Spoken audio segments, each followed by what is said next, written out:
El 85% de las leyes que se aprueban en España salen del Parlamento Europeo. A pesar de ello, sigue siendo una institución muy desconocida para la ciudadanía. Hoy queremos mostrarles cómo se trabaja allí. Nos lo enseñará un equipo de Navarra Televisión que se ha desplazado a Bruselas. Allí conoceremos a navarros que trabajan dentro de la Eurocámara. Y de Bruselas a Bardenas para hablar de la operación Sirio Tormenta 2013. Del 25 al 28 de febrero, el Ejército del Aire español realizó en el polígono de Tiro la última fase de este ejercicio desarrollado a nivel estatal. Maniobras que forman parte de las muchas que el Ejército realiza anualmente en este polígono que comenzó su actividad en 1951. Comienza Enfoque.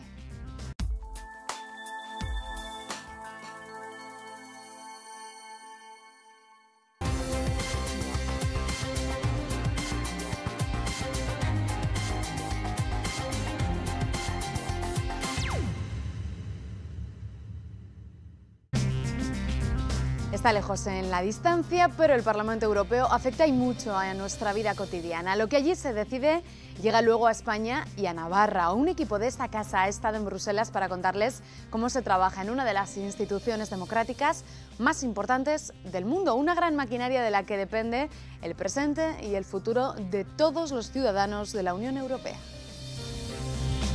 El 85% de las leyes que se aprueban en España salen de aquí, del Parlamento Europeo. A pesar de eso, sigue siendo una institución muy desconocida para la mayoría de la ciudadanía. Hoy queremos poner nuestro granito de arena para explicarles qué se hace de puertas adentro y cómo se hace.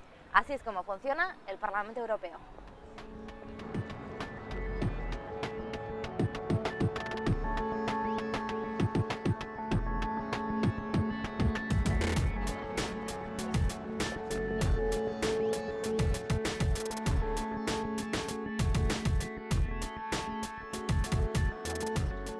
Siete grupos políticos, 754 eurodiputados, 54 de ellos españoles. A la mayoría no les conocemos, ni tan siquiera les ponemos cara, pero el ritmo de trabajo aquí en el Parlamento Europeo no para en ningún momento del día.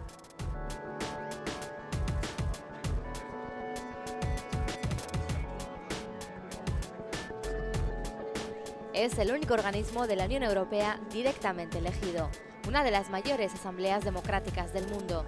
Sus 754 miembros representan a los 500 millones de ciudadanos de la Unión Europea. Son elegidos cada 5 años por los votantes de los 27 Estados miembros. La mayor parte del trabajo la desarrollan las comisiones especializadas que preparan los informes que serán votados en sesión plenaria. Los plenos, que duran 4 días, se celebran en Estrasburgo, la sede oficial. Aquí en Bruselas se desarrollan las reuniones de los comités, los grupos políticos y las sesiones plenarias complementarias. La Secretaría General del Parlamento Europeo, el cuerpo administrativo, tiene su sede en Luxemburgo. El Parlamento Europeo no ha dejado de adquirir poderes cada vez más importantes a lo largo de los últimos decenios. En la actualidad actúa como colegislador para la práctica totalidad de la legislación comunitaria. Junto con el Consejo, el Parlamento aprueba o modifica las propuestas de la Comisión, supervisa la actividad de la Comisión y aprueba el presupuesto de la Unión Europea. Más allá de estos poderes oficiales, el Parlamento Europeo colabora estrechamente con los parlamentos nacionales de los Estados miembros de la Unión Europea. Las asambleas parlamentarias conjuntas que celebran con regularidad permiten incluir mejor las perspectivas nacionales en las deliberaciones de la Eurocámara.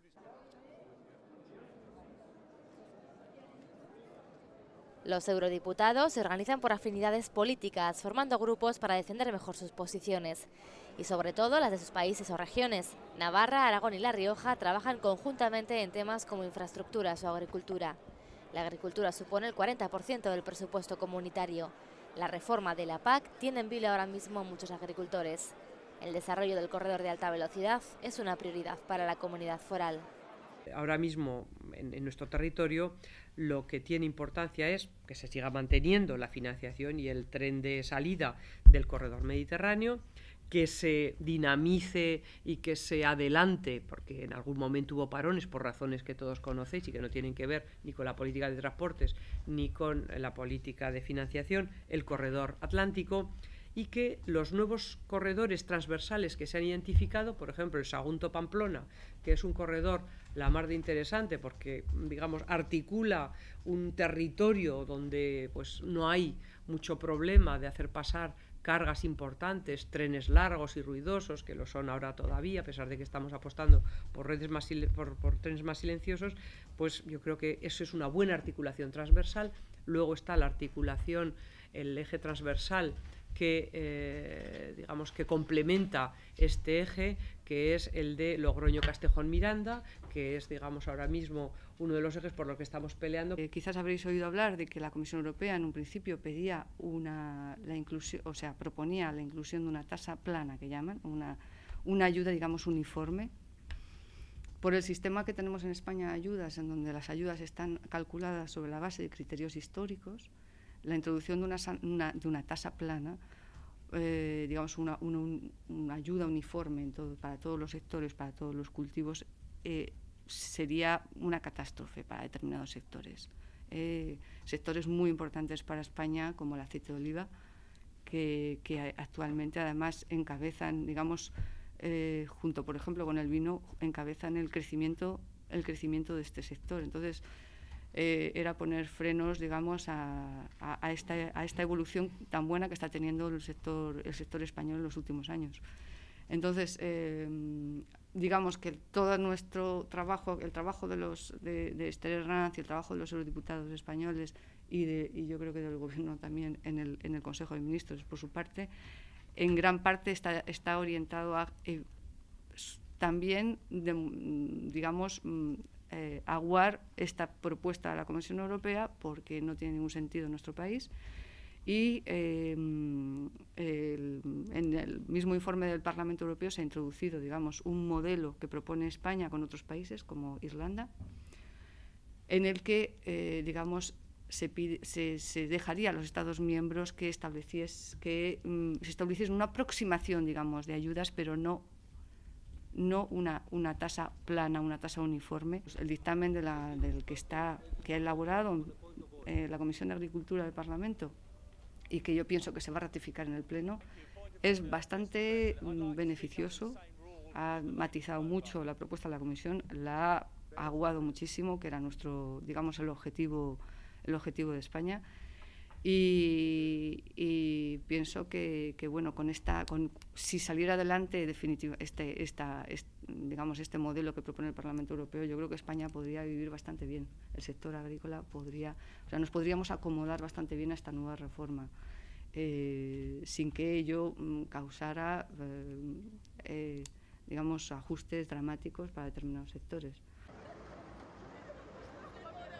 El empleo juvenil es un tema clave para Bruselas. Los datos de España son alarmantes y el Parlamento se ha puesto a trabajar en ello. Se va a hablar de la garantía juvenil. Es un proyecto novedoso, importante, donde se dice que cualquier joven de menores de 25 años no puede quedar desocupado más de 4 meses. Y hay que ofrecerle a partir de estos 4 meses, algunos países decían que podría ser 6 meses, habría que ofrecerle un trabajo, unas prácticas o un periodo formativo. Y algo importante, estas actividades tienen que ser beneficiosas para su futuro profesional. Evidentemente no tiene que ser, no es lo que en la garantía juvenil no se habla de dar trabajo a todos jóvenes a partir de los 4 meses. Lo que queremos es que tengan una formación, un aprendizaje, pero una formación adaptada a las circunstancias del trabajo, de la laboral, del país, de la región, para que les sirva de algo. Son muchos, por tanto, los retos que tiene por delante Bruselas. El más importante para el eurodiputado navarro Pablo Zalba es avanzar en la unión bancaria y debe hacerse sobre 3 pilares: un supervisor bancario único, un marco de resolución de las crisis bancarias y un fondo común de garantía de depósitos. ¿Qué significa el supervisor bancario? Que los bancos están supervisados a través del Banco Central Europeo. ¿Qué supone eso? Que parece algo tan lejano.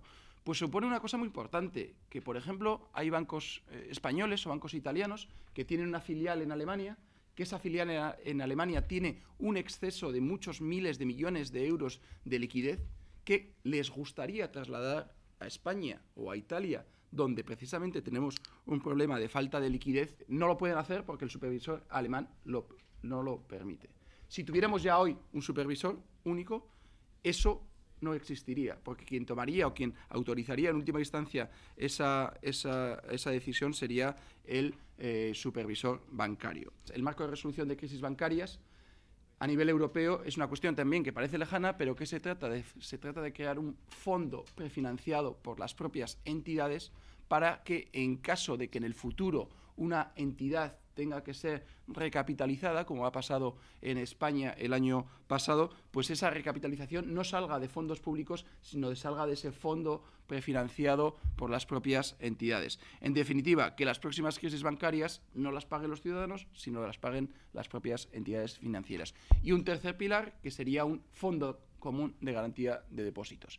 Eso en España es un instrumento que sabéis que contamos, que están garantizados los depósitos hasta 100.000 euros, pues se trata de armonizarlo a nivel europeo, que sería el primer pilar de la tan ansiada y necesaria unión fiscal. Esto es solo una pequeña muestra de por lo que aquí se trabaja y se lucha, por defender los intereses navarros, españoles y europeos, porque los expertos coinciden en que para salir de esta hace falta más Europa, una Europa fuerte. Así que no pierdan de vista lo que aquí ocurre porque nos afecta mucho más de lo que somos conscientes. Este es el auténtico corazón de la Unión Europea.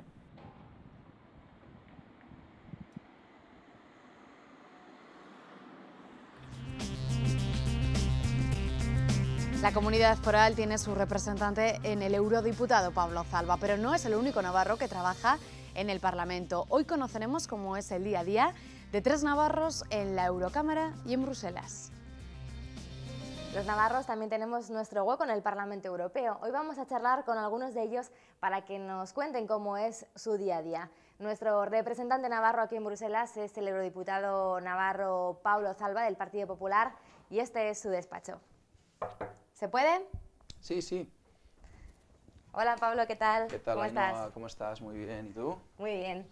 Bienvenidos. Gracias por atendernos, muchas gracias. Te pillamos trabajando, ¿no? Sí, pero bueno, encantado de atenderos.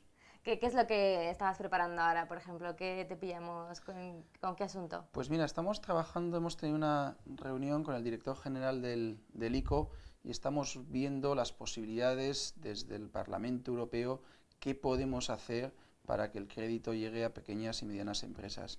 Es un aspecto capital, es un aspecto clave para la economía española este año y estamos trabajando junto con el Gobierno, apoyando al Gobierno de España para ver qué más se puede hacer desde Europa para conseguir este objetivo. Porque aquí, en Bruselas, se toman decisiones muy importantes, ¿no?, que luego repercuten en España y en Navarra concretamente. Esto creo que es algo que la ciudadanía todavía no tiene constancia de ello.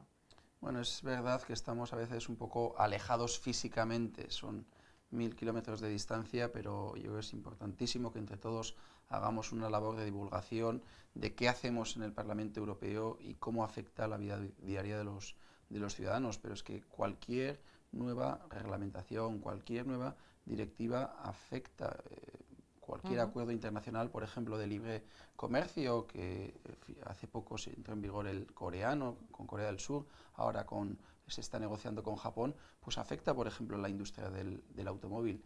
Entonces, yo creo que es clave que entre todos los eurodiputados que estamos aquí, no solo del Partido Popular, sino del Partido Socialista, trabajamos en pro de los intereses españoles y en este caso concreto pues minimicemos los efectos dañinos que podría haber en la industria automovilística, que es clave para Europa, para España y para Navarra. Este es tu despacho aquí en Bruselas, ¿no?, en el Parlamento. Efectivamente. ¿Aquí pasas muchas horas o es un trabajo también de pasillos, de despachos, de cómo es un día a día, por ejemplo, de un eurodiputado aquí en Bruselas? Bueno, tampoco estamos tantas horas en el por despacho. Eso, ¿no? Yo creo que es un trabajo... Porque al final pues es importantísimo primero acudir a las comisiones parlamentarias, acudir a las reuniones de los grupos políticos. Obviamente cuando tenemos plenos que normalmente se celebran en Estrasburgo, pues tampoco estamos en el despacho. Pero aparte hay que hacer una gran labor también con otras instituciones. Tenemos muchas reuniones con la Comisión Europea, por ejemplo, hablaba antes de la directiva del tabaco, pues ahí tuvimos reuniones con el comisario de Industria, con el comisario de Salud, con el comisario de Competencia también, porque es español. Por tanto, no solo puedes estar encerrado en este despacho, sino que es importante estar en contacto con otros colegas y mucho, ¿no?, sobre todo. Con otras instituciones, efectivamente. Me contabas que los plenos se celebran en Estrasburgo, es una vez al mes, ¿no?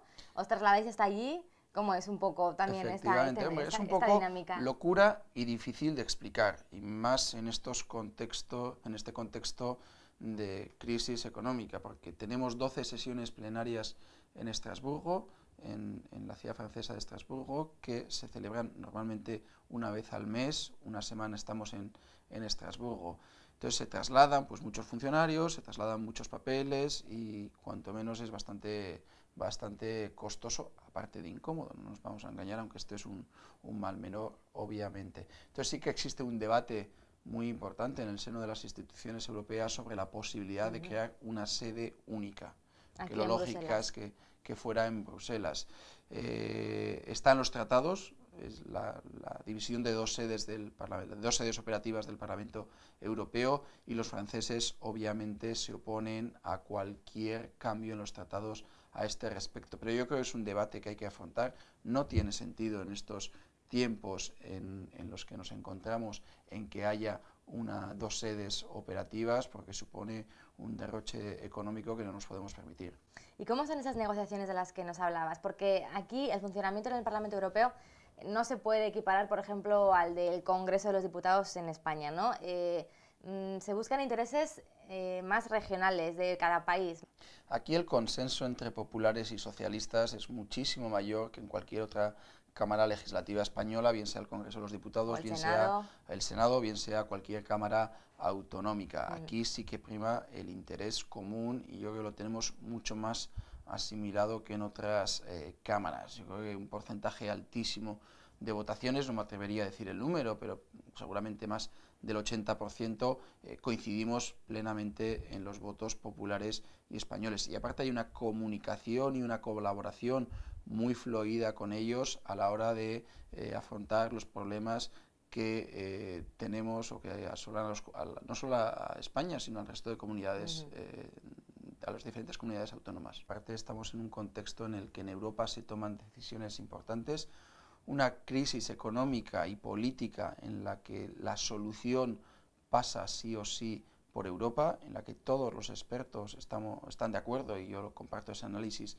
en que la solución es más Europa, más integración económica, más integración política, y por tanto el centro de decisión está en esta ciudad. Además, en un momento histórico también para el Parlamento Europeo, porque a los pocos meses de ser elegido diputado entró en vigor el Tratado de Lisboa, que confiere muchísimos poderes al Parlamento Europeo. Nos convertimos en una verdadera cámara colegislativa junto con el Consejo, es decir, todas las propuestas legislativas que hacen la Comisión, o la mayor parte de las propuestas legislativas que hace la Comisión, tienen que pasar por el Parlamento Europeo. Tiene el Parlamento Europeo que debatirlas, dar su visto bueno antes de ser enviadas a los Estados miembros para que las implementen.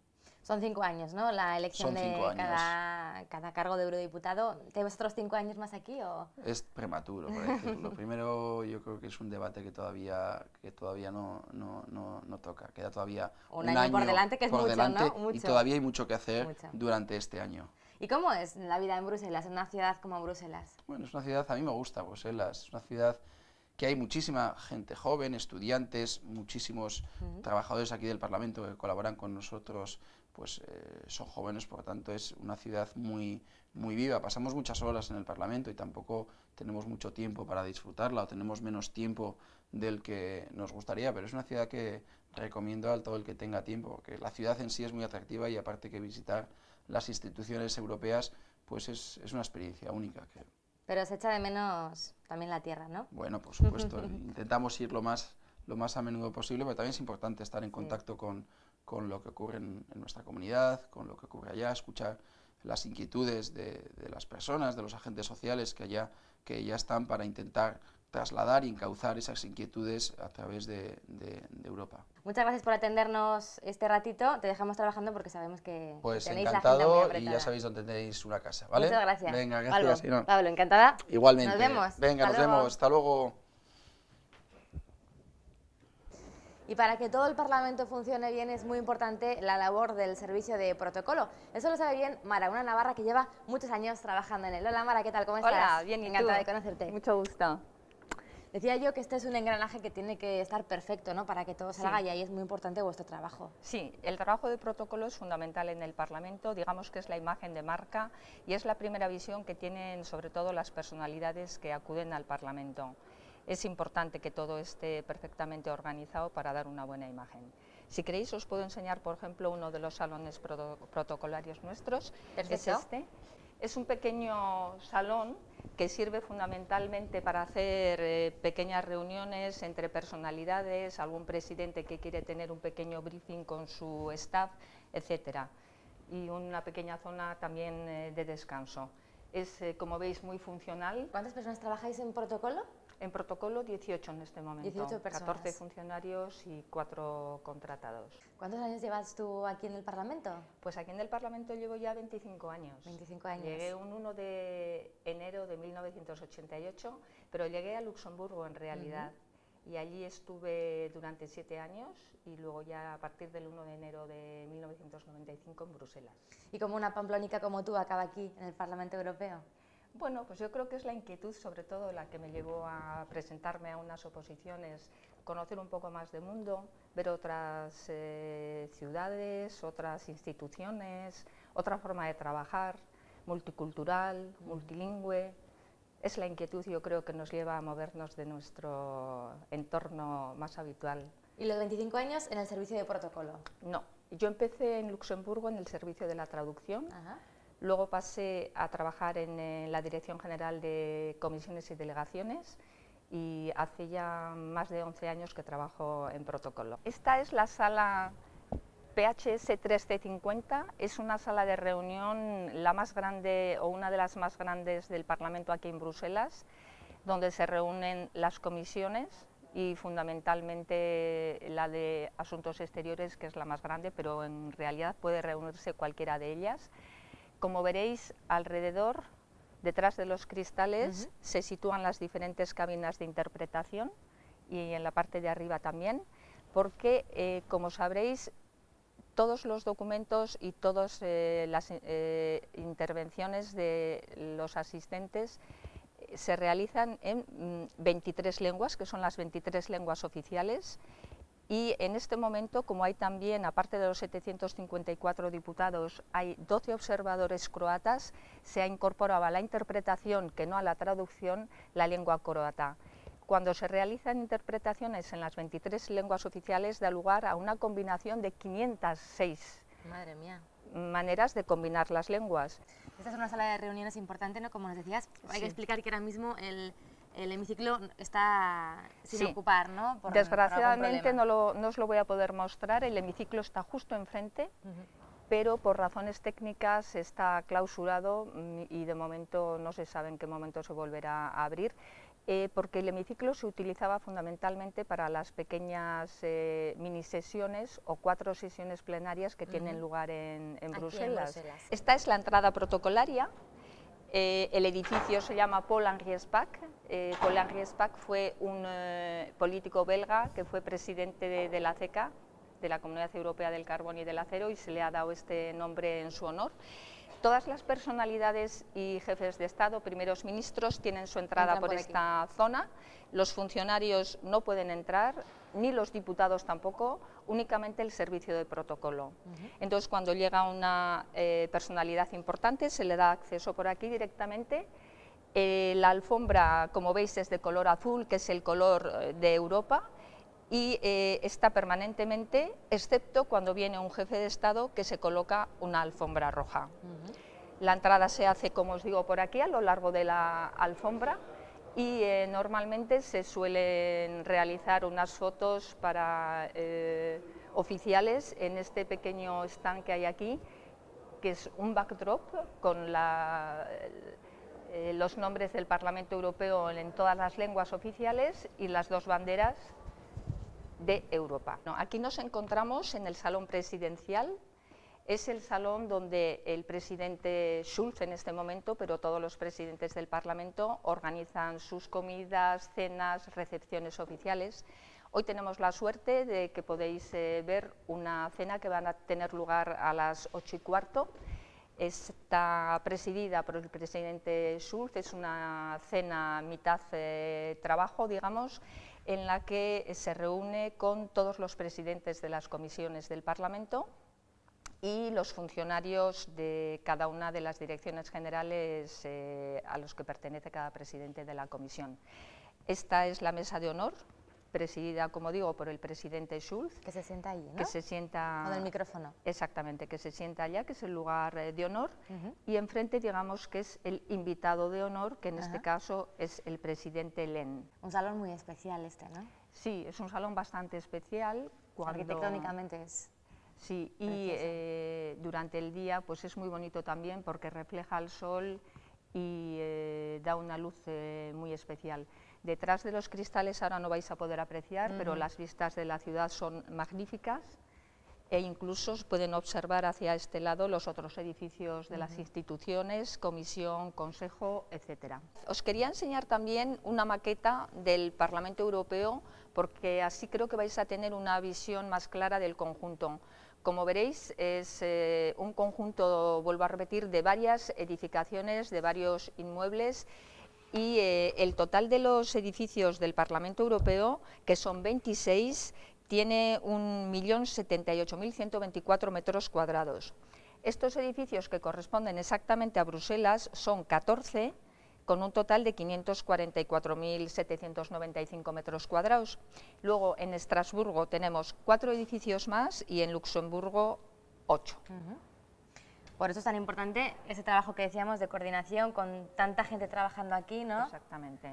¿Cómo es un día a día de una funcionaria de protocolo como tú, por ejemplo? Pues en realidad no existe un día que es igual al otro. Podemos decir que cada día es distinto, además de la programación que tenemos, porque cambia continuamente. Quiero decir que tenemos una jornada completamente organizada y al minuto siguiente o el mismo día, una vez o varias veces, pueden tener lugar varios cambios. ¿Ya te quedas en Bruselas? ¿No vuelves a Pamplona? Sí, seguro que sí, que vuelvo a Pamplona. ¿A vivir? ¿Sí? Seguramente. Lo que no sé es cuándo, pero bueno, yo creo que los navarros nos atraen nuestra tierra. Procuro volver siempre que puedo. Tengo 4 hijos y cada vez que ellos tienen vacaciones me acerco a Pamplona, por lo menos 4 o 5 veces cada año, y lo cojo con mucho gusto. Pues ha sido un placer, Mara, que nos hayas enseñado todos estos rincones del Parlamento. Muchas gracias por tu tiempo y por esta visita que nos has ofrecido. De nada, con mucho gusto. El trabajo en el Parlamento Europeo es muy intenso, pero cuando se sale también hay tiempo para relajarse algo, tomando algo tan típico como una cerveza. Nos lo va a contar Carol, que es una pamplónica que lleva también 2 años aquí trabajando como asistente parlamentaria. Hola, Carol, ¿qué tal? Hola, muy bien. Encantada. Igualmente. ¿Tomamos algo? Venga, estupendo. Bueno, Carol, pocas cosas más típicas que esta, ¿no? Una cerveza para, bueno, despejar un poco la cabeza después del trabajo. Es un gustazo, no hay nada mejor que una cerveza después del trabajo. Estoy de acuerdo. Es un sitio, es algo que soléis hacer, ¿no? Me imagino, son muchas horas trabajando en el Parlamento Europeo, pues también hay que luego relajarse un poco. Eso es, o sea, sobre todo los jueves y los viernes es cuando esta zona está más llena de gente. Vienen pues personas que trabajan en la comisión, empresas privadas, estudiantes, porque como hay mucho ambiente y es pues muy conocido en Bruselas, pues suele ser una zona muy frecuentada. ¿Pero aquí también se sigue hablando de trabajo o eso ya se deja...? Hombre, se habla de todo, seguro, ¿no? de Por todo. Eso. También Siempre es un buen aprovecha. momento para hacer networking, Eso, entonces pues seguro. la gente, pues vamos, se habla de todo. ¿Cuánto tiempo llevas ya en Bruselas? Pues llevo 2 años, voy a hacer el 15 de marzo. Venías de México, un cambio importante, ¿no? Exactamente. ¿Por qué? ¿Por qué ese cambio? ¿Cómo aterrizaste aquí en el Parlamento Europeo? Pues fue la posibilidad de trabajar aquí en el Parlamento lo que motivó el cambio. Estaba trabajando en México, en la costa tropical del Pacífico, en una ciudad que se llama Mazatlán, para una empresa hotelera mexicana. Y pues mi sueño había sido trabajar en el marco de las instituciones europeas y pues llegó la posibilidad y hice las maletas y me vine. Y asistente parlamentaria de Jaime Mayor Oreja. Exactamente. ¿Cuál es el trabajo de una asistente parlamentaria como tú? Pues mira, hacemos realmente de todo. Apoyamos al eurodiputado en todo lo que haga falta y pues en eso consiste nuestra labor, desde pues escribir correos electrónicos hasta reservar hoteles, vuelos, hasta pues hacer alguna nota cuando haga falta. Y sin horarios, ¿no? Imagino que cada día será un poco diferente, según la agenda, según lo que toque hacer. Totalmente, entonces requiere pues eso, mucha flexibilidad y también pues creo que bastante buen humor, porque pues a uno le puede tocar de todo, pero es una maravilla y sobre todo pues trabajar con... ¿Qué es lo que más te gusta de tu trabajo? Lo que más me gusta, pues el contacto con las personas, la verdad. Pues el Parlamento es un sitio donde interactúas con regularidad pues con personas de todas las nacionalidades de la Unión Europea, incluso pues de países obviamente de fuera de la Unión Europea. Y pues es un trabajo muy enriquecedor por eso, por el contacto con las personas. ¿Conocías tú ya el funcionamiento del Parlamento Europeo o te ha sorprendido algo? Vamos, me había hecho ya la idea de cómo podía funcionar. Hice prácticas de un máster que hice en Estados Unidos en la UNCTAD, en Nueva York y en el Banco Mundial, entonces pues ya sabía más o menos a cómo iba a ser el trabajo. Después de trabajar, aparte de tomarte una cerveza de vez en cuando, ¿queda tiempo libre para hacer más cosas en Bruselas? ¿Qué te gusta hacer aquí en la ciudad? Pues me encanta correr por el Bois de la Cambre, que es un sitio que para mí es uno de los mejores de Bruselas. Ir de compras, pasear, me encanta estar, vamos, al aire libre, entonces pues en cualquier momento que haga un rayo de sol, pues ahí estoy intentando aprovecharlo al máximo. ¿Te gusta vivir en Bruselas? Sí, me gusta, es una ciudad cómoda, siendo capital europea es accesible, no es muy grande, hay un buen transporte público, vamos, no hay ningún sitio perfecto en este mundo y creo que Bruselas es un sitio interesante en el que uno puede pues, disfrutar mucho de la vida y enriquecerse en todos los sentidos. ¿En el que te ves unos cuantos años más todavía? ¿Cómo es tu futuro? Pues, vamos, me veo aquí, la verdad. ¿Te ves aquí? Vamos, estos últimos años me han enseñado que tampoco uno puede planificar del todo el futuro. ¿De Pamplona qué es lo que más añoras? Mi familia. Desde luego, mi familia, y he de confesar el Monte Navarro. Me encanta hacer monte y pues vivimos en Alzuza, que es una zona, vamos, espléndida para tener el campo, ¿no? Saliendo de casa. O sea que sí, lo que más echo de menos son esas cosas. Y mis amigos, aviones, por supuesto. Amigos.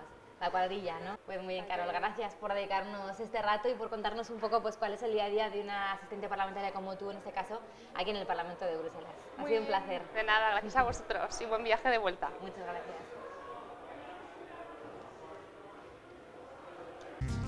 Maniobras con fuego real que una vez al año realiza en las Bardenas el Ejército del Aire español como adiestramiento para los pilotos que participarán después en conflictos internacionales reales. Tras la publicidad, les vamos a mostrar la última fase a nivel estatal realizada por el Ejército del Aire bajo la denominación Sirio Tormenta 2013. No se lo pierdan, volvemos enseguida, hasta ahora mismo.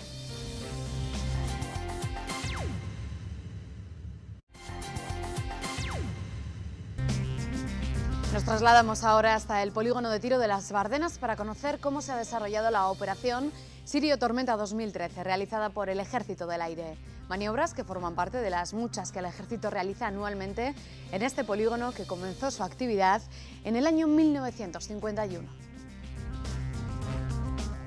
Del 25 al 28 de febrero, el Ejército del Aire español realizó en el polígono de tiro de Bardenas la última fase del ejercicio desarrollado a nivel estatal bajo la denominación Sirio Tormenta 2013, consistente en maniobras en las que se usó fuego simulado los 2 primeros días y real los 2 últimos. Según el Ministerio, es el ejercicio de defensa aéreo más importante que realiza el Ejército en todo el año. Estas maniobras son parte de las muchas que el Ejército realiza anualmente en este polígono que comenzó su actividad en 1951. Desde entonces se ha ido renovando periódicamente su alquiler al Ministerio de Defensa, con los votos mayoritariamente a favor de los 22 entes congozantes que forman parte de la Comunidad de Bardenas y que cobran parte de ese alquiler. Pero desde los años 80 existe también un grupo antimilitarista que pide desde entonces que se desmantele esta instalación, la Asamblea Antipolígono de Tiro, que anualmente organiza una marcha reivindicativa y que ha pedido información sobre el armamento utilizado en estos últimos bombardeos. Desde su creación han vivido varias renovaciones del convenio de alquiler, pero seguirán trabajando para que este no se renueve.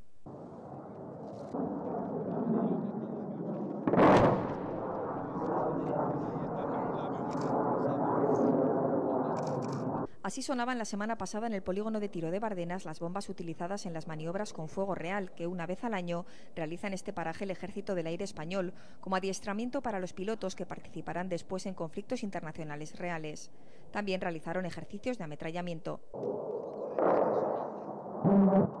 Era la última fase de un ejercicio realizado a nivel estatal bajo la denominación Sirio Tormenta 2013.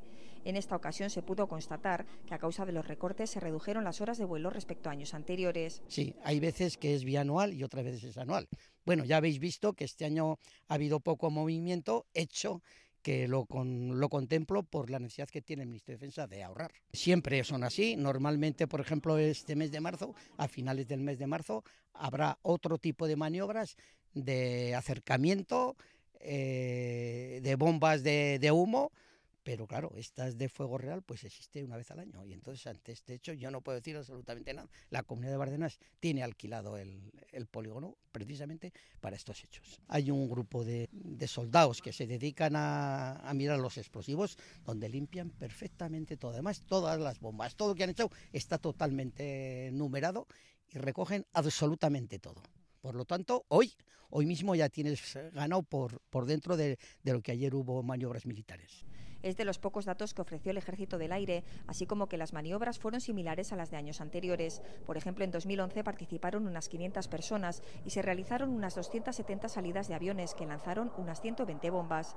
Estas maniobras militares se realizan en Bardenas desde 1951, cuando se firmó el primer convenio con el Ministerio de Defensa. El polígono de tiro de Bardenas está desde el año 51. Era el teniente general Lacalle, que era un vecino de Valtierra, donde por lo visto, como era del Ejército del Aire, se dio cuenta de que aquí había una zona buena, hubo una Junta General y acordaron cedérselo al Ministerio de Defensa. Por 50 años lo prorrogaron el año 76, previo acuerdo de la Junta General, y después el año 2001. Por lo tanto, los primeros contactos, pues es todo totalmente acuerdo de las Juntas Generales. Nadie ha tomado una decisión, ni siquiera la dictadura. Fue la Junta General de aquella época la que tuvo esas decisiones. El presidente de la Comunidad de Bardenas asegura que han sido varias las ocasiones en las que durante su cargo, en el que lleva 28 años, ha intentado que se llevasen el polígono de tiro a otro sitio. La Comunidad de Bardenas lo ha intentado siempre. Yo recuerdo, hace 20 años hubo una Junta General donde acordó el desmantelamiento. Y precisamente hubo una manifestación en Pamplona, el cual yo asistí en primera fila como presidente. Y me marché de la manifestación cuando empezaron a gritar "Gora Eta, mátalos", que titulaban "Arqueología de un desierto". Y en la puerta del Palacio de la Diputación, allí habían recogido las bombas y allí estaban todas. Y después, como te he comentado, el año 2001 y el 2004-2005, la declaración de interés general, los únicos que pusieron el correspondiente recurso contra esa declaración general fue la Comunidad de Bardenas. Tercero, el año 2002 creo que se puso un recurso contra cuando el polígono de tiro desaparezca, que pasase a ser parque natural. El Tribunal Constitucional así lo ha declarado a favor de la Comunidad de Bardenas, frente a una causa que el Ministerio de Defensa no quería. Decía que eso tenía que seguir del Ejército. Por lo tanto, 3 veces que yo conozca, por lo menos estando yo, ha intentado la Comunidad de Bardenas estos hechos. Y todo lo demás, todos los demás grupos, asamblea, izquierdas, derechas, torcidos y de todos colores, no han hecho más que montar charangas y apoyar, y no ha apoyado nunca casi nadie a la Comunidad de Bardenas. Según Gayarre, tras perder un recurso contra la declaración del polígono de interés general, la Comunidad de Bardenas promovió la declaración de la zona como Parque Natural y Reserva Mundial de la Biosfera para preservar el resto del paraje. Se declaró de interés general por parte del Consejo de Estado, lo recurrió la Comunidad de Bardenas y lo perdimos en el Tribunal Supremo. Por lo tanto, ya quedó efectivo que no había otro paso que negociar con el Ministerio de Defensa. Fue declarado Parque Natural y Reserva de la Biosfera, y aquí nos encontramos un hecho que ya estaba el polígono de tiro desde el año 51. Por lo tanto, todos aquellos que están diciendo que un parque dentro de un polígono, no, el polígono ya estaba. Lo que hicieron fue los del Comité Más decir que no tenía ninguna importancia, que aquí está el parque y aquí está la reserva. Toda vez que no se ha podido evitar que el polígono continúe, Bardenas ha tratado de sacar el máximo provecho para sus 22 entidades congozantes, 19 pueblos, el Monasterio de la Oliva y los valles de Roncal y Salazar, que casi por mayoría votaron a favor de la renovación del último convenio y cobran parte del alquiler que paga Defensa por su uso. Actualmente nos pagan 7 millones de euros los 10 primeros años y 14 los 10 segundos. Los 10 segundos años. Destinamos aproximadamente el 70% a los ayuntamientos, que a su vez lo destinan totalmente en obras y en infraestructuras. Por ejemplo, el ayuntamiento de mi pueblo lo usa en pagar la residencia. Reconoce que para los vecinos las maniobras son molestas, pero que se les paga para compensarlo. Bueno, entiendo concretamente la respuesta de la gente, molestan muchísimo, pero también tengo que decir que el programa del Ministerio de Defensa es cuidar mayormente posible todas las afecciones de paso por los pueblos y los ruidos. Es cierto que molestan mucho, en cual estamos contra esa forma de ser, pero el riesgo de que también pagan a los pueblos, yo creo que la votación de 21 pueblos a favor y 1 en blanco, yo creo que eso dice mucho. La propia comunidad también ha realizado varias obras, infraestructuras y servicios con ese dinero.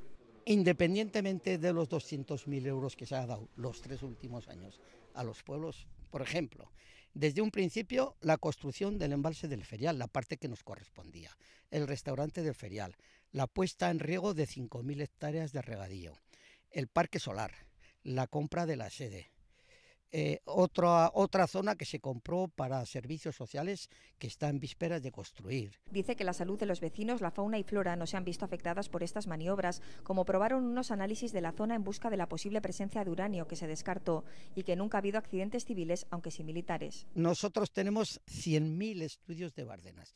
Ni afecta a la flora, ni a la fauna, ni tiene uranio empobrecido, ni sale cánceres, ni cosa por el estilo, que el vulgo navarro y de la Ribera están diciendo totalmente falsas expectativas, y no digo mentiras porque es una palabra que no me gusta decirlo, pero faltan a la verdad. Bueno, la propia comunidad pidió un informe que costó 4 millones de pesetas y lo expusimos en el Parlamento de Navarra, que aquí absolutamente nada, lo más mínimo, incluso estuvieron midiendo por todos los pueblos. Nunca ha habido ni un solo accidente, ni una sola uña. Hay quien dice que murió un pastor, no es cierto. A ese pastor le dio un infarto y murió aquí.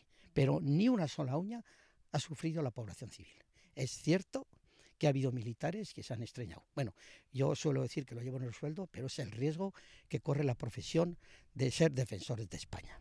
En 1987 se creó en la Ribera la Asamblea Antipolígono de Tiro, compuesta por antimilitaristas que desde 1988 realizan anualmente el primer domingo de junio, Día del Medio Ambiente y fecha que rememora la muerte de la ecologista Gladys del Estal en una carga policial en 1979, una marcha al polígono. En ella piden su desmantelamiento por su finalidad, así como por el peligro que aseguran supone para las poblaciones de los alrededores, tanto por posibles accidentes como por las pruebas de armas en el polígono, cuya composición no desvela el ejército.